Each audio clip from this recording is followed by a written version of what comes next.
What's up, everybody? Cole Sands Fishing here. It is March 14th, 2022, and we're going to dive into this week's episode.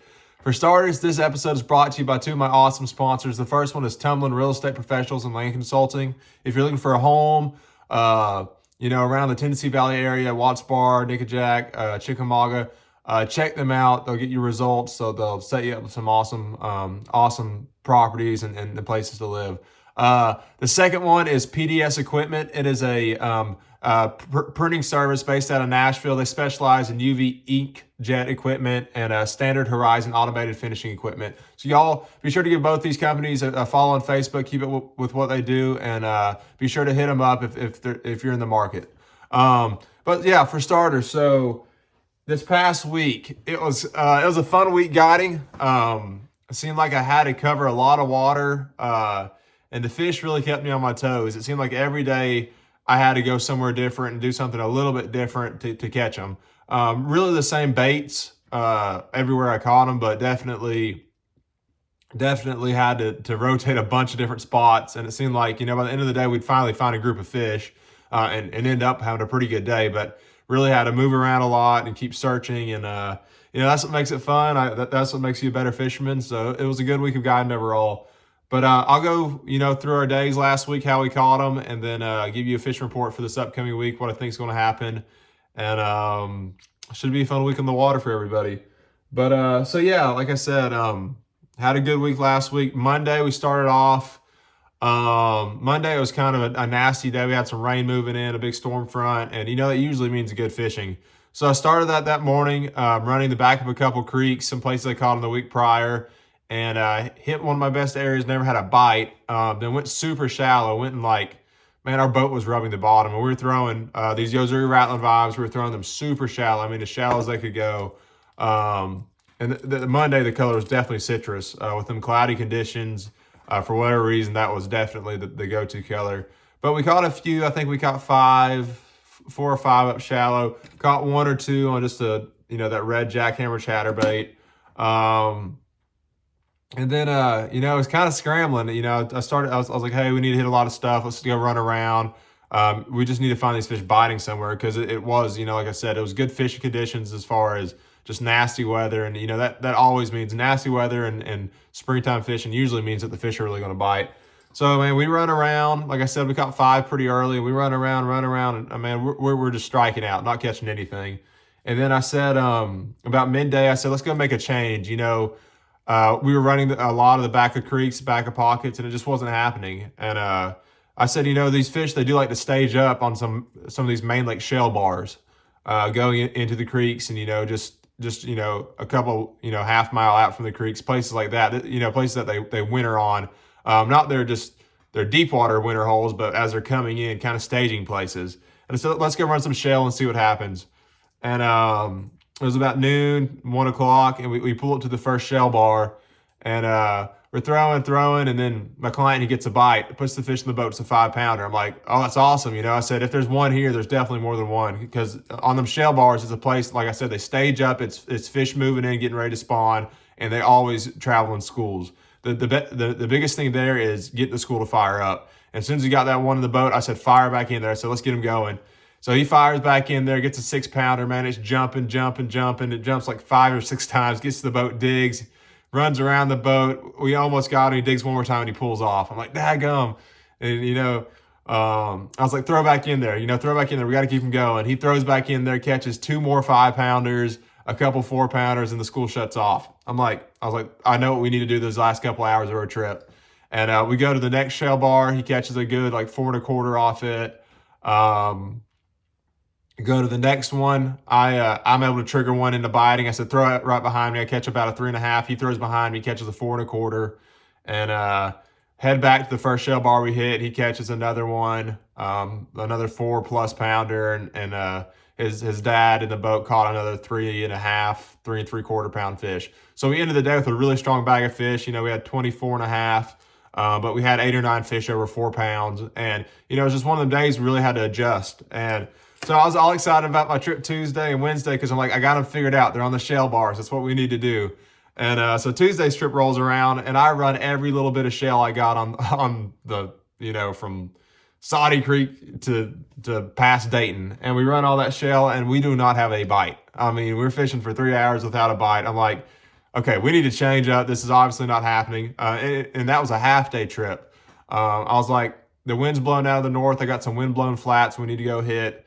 I wanted to put my client on some fish, and we didn't have much time left. And we start hitting a couple of those, hit 1-0. Then we hit the second one. I said, man, it's setting up just right. The watercolor's perfect. The wind's blowing up on the shallow flat. And we pull up, and in the last 30 minutes of our trip together, we were doubling up on fish every single cast. So we got to end the day with, 15 or 20 fish.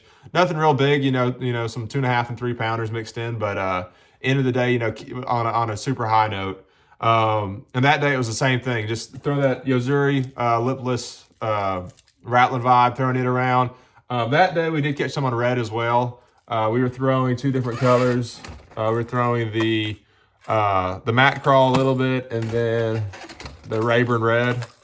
That's actually the matte Rayburn red crawfish. Throwing those 2 around a little bit, and had a good day to end the day then. Wednesday, ran around a lot. Ran my shell, nothing. Ran my good flats, my windblown flats. Caught 1 or 2, lost a couple. And it was actually a really tough day. We did, our best bite that day was fishing some of the grass that's left over from this past year. There's not a ton of it, but there is a decent amount. And if you can find that residual grass, you can definitely get bit out of it. And really, we were throwing a couple different baits. And like I said, it's really been 2 baits this past week.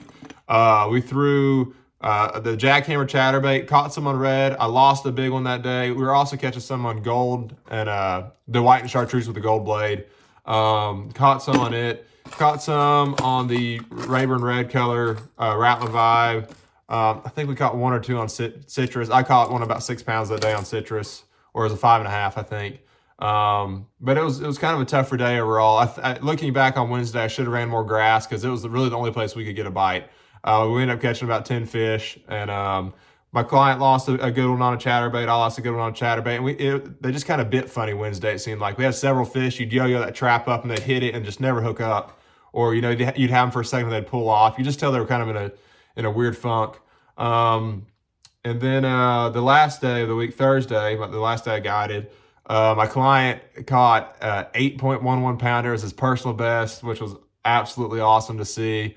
Kind of had to run around a lot again. We caught one first thing off the bat on one of my shell beds. And then it kind of dried up, ran a couple more, nothing. And then I decided to go back in a little area I haven't been in, and man, in seriously a year. I haven't been guiding in there. Just to kind of see, it's a kind of an area, there's a little bit of grass left. There's always a lot of bait fish. Get back in this one area, and the watercolor was just a little bit stained. It looked really good. You can see some bait fish flickering, and we get in there, and my client automatically starts catching a couple. I catch 1 or 2. He catches several, 5, 6, 7. And then we're about to go, and he throws that mat crawl rattling vibe, throws it behind the boat, and he goes, I turn around, I see his rod's bent over. I said, you got one? He's like, yeah. And it comes up. It was a big old, that 8 pounder. We net it. We're all fired up. And so that was really cool. Ran around the rest of the day, fished some grass. The grass bite seemed to be a little bit more stingy that day. Caught 1 or 2 on that jackhammer again. Just kind of slow winding it through that grass, kind of snap it when you take a piece of grass.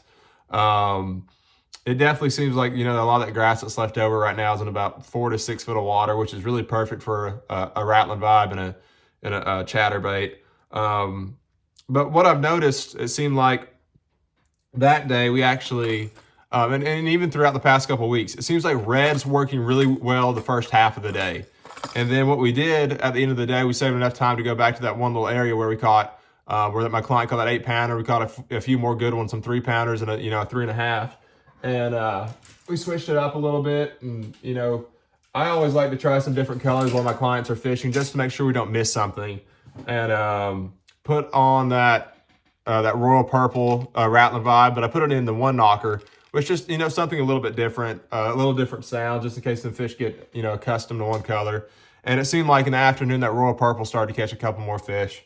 We caught another 4 pounder and a couple more fish. And then one thing I did notice at the end of Thursday, it got really flat calm. There's super sunny conditions, and started catching a few on a drop shot. That's something that's really going to become a player these next couple of weeks. Soft plastics, drop shot, Ned rig, wacky rig, etc. But so that's how the week was. It was really just a couple of different baits, throwing the Yozuri Rattling Vibes 5/8 ounce, 16-pound Yozuri T7 fluorocarbon. You can't break the stuff. It's just very high quality line. Caught them both. It seemed like some days they prefer the Rayburn Red over the Matt Crawl, and vice versa. That giant my client caught came off that Matt Crawl. That big bag we had on Monday, it was definitely a citrus day. You could throw that red in there and in some places and they wouldn't touch it, but you pick that citrus, and my client put on a clinic for for about 10 minutes. It was awesome. It was one of the best flurries I've seen of quality fish in a long time. But that's how Chickamauga is. Chickamauga is usually hours of tough fishing for 10 minutes of awesomeness. And that's what I tell my clients. It takes just a couple minutes to change your day completely around out here on this lake. And that's how the lake is. You struggle a lot of times, but you keep moving around, you keep hitting stuff, or you keep changing baits, and then something will click. And man, in 10 minutes, you've had one of the best days of fishing in your entire life. So that's the cool thing about this lake. But yeah, just, citrus, royal purple, and then the two different red colors were definitely the main players. The chatterbait, that fire crawl has been good. White and chartreuse is good as well. I don't know how much the color of the chatterbait actually matters. It's something I'll experiment with more this upcoming week. But yeah, going forward, looking into this week of fishing, this past weekend it got really, really cold. Temperatures dropped down to, into the low teens. So the water temp's going to be cooled off some. It's going to be the same patterns. What I've noticed a lot of times when the water temp cools off, if you can find that grass that's left over, the fish will really bury up in it because it will hold some heat. And you might not be able to get bit off the stump rows and in the flats, just the mud flats. Like I was catching some fish on last week. Same with the shell beds. You might not be able to get bit off that, but the grass will hold heat and you can get them to react out of the grass. And what I mean by that, you can throw that rattle trap in the grass and snap it loose, and the fish are just going to react, whether they think about it or not. If you're just fishing a flat, then that bait, they can see it coming. They have time to think about reacting. But in the grass, they don't have as much time. So that's something I'd kind of key on maybe, the first couple of days of this week. But towards the end of the week, it's going to warm up. The fish should really be biting. They're going to start holding to cover a little bit more, lay downs, rocks, stuff like that. They're going to be thinking about spawning. It's not going to be quite time yet, but they're going to really start getting on some cover. I think a square bill could start to play a little bit up shallow. That hardcore crank 65 SR is going to be a good one. What I'm excited about is the swim bait bite that should be picking up any day now. I was catching some on it, but it seemed like it kind of slowed down for whatever reason. But I'm going to definitely be picking up some big swim baits. Some 6-inch, some 8-inch line throughs, some mag drafts, some different brands, whatever you like to throw. And then one I will definitely be starting to throw is that hardcore, that Ninja Glider. That's one of my favorite baits when the water starts to get in the 50s, which it is. And I just fished around shallow cover. Just isolate anywhere I think there might be one big one, whether it's a dock, a lay down, a little stump row. If I think there's big fish in the area, I love to get that glide bait, throw it over it, and just twitch it, kind of slow, slow twitch. You want it to glide back and forth. And then it's always a great bait to catch a fish of a lifetime this time of year.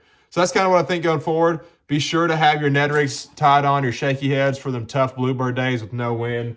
And I like a drop shot a lot this time of year. Just a little, let's see, that's a 1/10 ounce Ned rig. A lot of times as it starts to warm up, that water gets in the high 50s and low 60s, you can't fish one slow enough. Rate of fall is very important, so throw a light shaky head, a light Ned rig, whatever soft plastic bait you like on the back.